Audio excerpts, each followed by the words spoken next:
Thank you. Mr. Speaker, we have given Republicans several chances to defeat the previous question so we can kill Trump's insurrectionist slush fund. They have refused time and time again.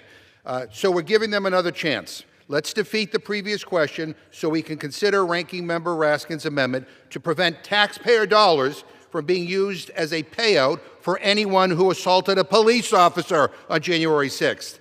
Trump wants to turn convicted cop beaters into MAGA millionaires. It is disgusting. These aren't people who supposedly got caught up in the crowd and somehow found themselves in the Capitol. They are people who assaulted police officers, seriously injuring many of them. They pled guilty or were convicted. And Donald Trump not only pardoned them, but now he wants to give them your taxpayer money, America. And this is just the tip of the iceberg when it comes to corruption coming out of this administration.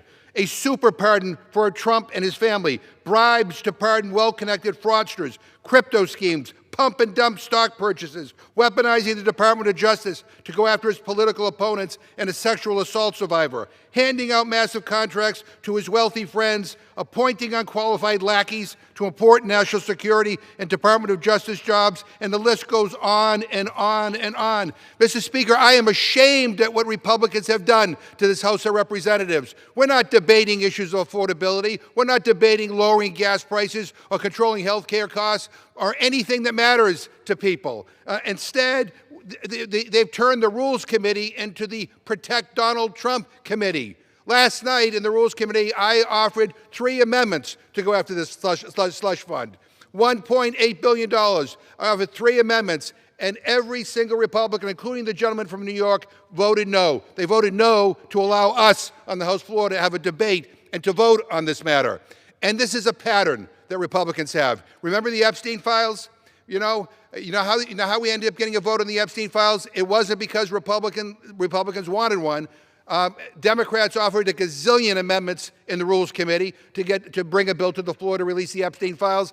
And the gentleman from New York and every Republican in the Rules Committee voted no on every single one of them. It wasn't until we had a discharge petition and we forced a vote that all of a sudden Republicans saw the light.